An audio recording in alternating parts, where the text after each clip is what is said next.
কেতিয়াবা এই জীৱনটোৱে আমাক সেই ঠাইতে ৰখাই দিয়ে য'ত কাকোৱে দেখা পোৱা নাযায়, য'ত শব্দ আৰু মাত কথা বহুতো আছে কিন্তু বুজিবলৈ কোনোৱেই নাই। নতুন বছৰ আহে, কেলেণ্ডাৰ সলনি হৈ যায়, কিন্তু আমাৰ হৃদয়ৰ গভীৰতম কোণত পুৰণি বছৰৰ যন্ত্ৰণাবোৰ একেদৰেই পৰি ৰয়। বিষ যন্ত্ৰণা কি আৰু ই কিয় স্থায়ী হৈ পৰে জীৱনত? বিষ যন্ত্ৰণাবোৰ সদায় কোনো ডাঙৰ পৰিঘটনাৰ পৰা নাহে, ই নীৰৱে আহে। যেতিয়া কোনো আপোনজন সলনি হৈ যায়, যেতিয়া আশাবোৰ ছিন্ন ভিন্ন হৈ পৰে, যেতিয়া আমি নিজকে হেৰুৱাই পেলাওঁ, যেতিয়া আমি বাধ্যত পৰি জোৰকৈ হাঁহোঁ। দুখ বেদনাবোৰ বেছি গভীৰ হয় যেতিয়া আমি ইয়াক অনুভৱ কৰিবলৈ ভয় কৰোঁ। আমি কওঁ সকলো ঠিকেই আছে, কিন্তু ভিতৰত আমাৰ সকলোখিনি ছিন্ন ভিন্ন হৈ ভাগি পৰিছে। মনত ৰাখিব, যিবোৰ দুখ কষ্ট অনুভৱ কৰা নাযায় সেইবোৰে গোটেই জীৱন আমাক অনুসৰণ কৰে, আমাৰ পিছত থাকি যায়। এৰি অহা বছৰৰ যন্ত্ৰণাবোৰ আমি কিয় এৰিব নোৱাৰোঁ? এৰি অহা বছৰৰ যন্ত্ৰণাক এৰি দিয়াটো এইবাবেই কঠিন কাৰণ আমি কি কৰিম একো বিচাৰি নাপাওঁ। আমাৰ মনত বহুতো আশা আছে। আমি আশংকা কৰোঁ যে আকৌ সেই একেই কথাই হ'ব নেকি, একে ঘটনাই ঘটিব নেকি। দুখ বেদনাবোৰ আমাৰ এক অভ্যাসত পৰিণত হৈ যায়। কেতিয়াবা আমাক দুখ বেদনাবোৰেও নিৰাপত্তা অনুভৱ কৰায়, কাৰণ আমি ভাবোঁ মই দুখী হৈ থাকিলে মোক আৰু কোনেও আঘাত নিদিয়ে বা দিব নোৱাৰিব। কিন্তু এই চিন্তাটোৱেই আমাৰ ভৱিষ্যতক বাধা দিয়ে। আমাৰ আত্মদোষাৰোপ কৰাৰ অভ্যাস। আমি প্ৰায়ে কওঁ মোৰেই দোষ আছিল, মোৰেই ভুল হৈছিল, মই দুৰ্বল হৈ পৰিছিলোঁ। কিন্তু সত্যটো হ'ল সেই সময়ত আপোনাৰ বুজাবুজি আৰু পৰিস্থিতিয়ে যি কৰিবলৈ অনুমতি দিছিল সেই কামেই আপুনি কৰিছিল। আজিৰ জনা বুজা এজন অভিজ্ঞ ব্যক্তিয়ে কালিৰ সেই নিৰীহ ব্যক্তিজনক শাস্তি দিব নোৱাৰে কেতিয়াও।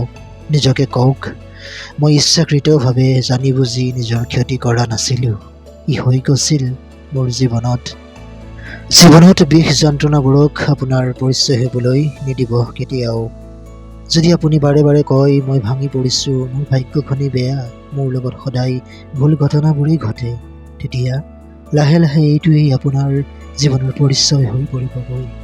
আপুনি কোনো দুখ বেদনা বা কোনো বিষ নহয়, আপুনি মাথো যন্ত্ৰণা ভোগহে কৰিছিল। দুয়োৰে মাজত এক বিৰাট ডাঙৰ পাৰ্থক্য আছে। পুৰণি সম্পৰ্কবোৰ কেনেকৈ এৰি দিব? জীৱনৰ বাটত কিছুমান সম্পৰ্ক অসম্পূৰ্ণ হৈয়ে থাকি যায়। কিছুমান মানুহ বিদায় নোলোৱাকৈয়ে গুচি যায় জীৱনৰ পৰা। সঁহাৰি বা সকাহ প্ৰায়ে আনৰ মাজত বিচাৰি পোৱা নাযায়, ইয়াক নিজৰ ভিতৰতে বিচাৰি পোৱা যায়। চকুহাল মুদি মনতে কওক, তুমি মোৰ জীৱনৰ এটা অংশ আছিলা, কিন্তু তুমি আৰু মোৰ ভৱিষ্যত নহয়। ত্যাগ কৰাটো কোনো ঘৃণা নহয়, ত্যাগ কৰাটো কেতিয়াবা শান্তিও হয়। জীৱনত কন্দাটো বা কান্দোন কোনো দুৰ্বলতা নহয়, কান্দোন আমাৰ আত্মাৰ শুদ্ধিকৰণ হয়। যদি দুচকুৰ চকুলনি গৰি নাযায়, তেন্তে ই আমাৰ শৰীৰত কোনো ৰোগৰ দৰে থিতাপি লৈ ল'ব। কান্দিবলৈ জীৱনত ভয় নকৰিব কেতিয়াও, নিজকে পাতল অনুভৱ কৰিবলৈ দিয়ক। এই নতুন বছৰ কোনো নতুন চাপ বা হেঁচা নহয়। নতুন বছৰ মানে নতুন মানুহ এজন হৈ যোৱা, সেইটো জৰুৰী নহয়। আপুনি পাৰফেক্ট বা নিখুঁত হ'ব নালাগে, আপুনি ৰিয়েল অৰ্থাৎ বাস্তৱিক হ'ব লাগিব। হিলিং অৰ্থাৎ নিৰাময় এক প্ৰক্ৰিয়া হয়, কোনো প্ৰতিযোগিতা নহয়। মনটোক নতুন আদেশ দিয়ক। আপোনাৰ অৱচেতন মনে আপুনি যি কয় তাকেই বিশ্বাস কৰে। আজিৰ পৰা নিজকে কওক, মই সুস্থ হৈ আহিছোঁ, মই নিৰাপদ, মই সুৰক্ষিত, মই সুখী হোৱাৰ যোগ্য, মই নিজৰ সৈতে আছোঁ সদায়।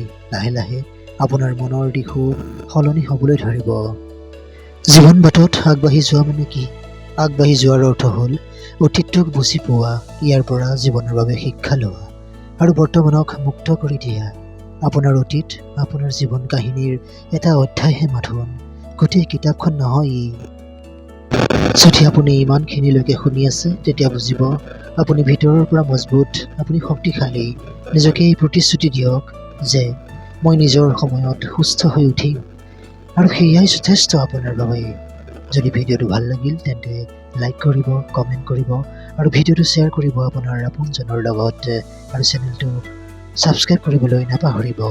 আপোনাৰ জীৱনটো সুখী হওক। আকৌ লগ পাম। ধন্যবাদ।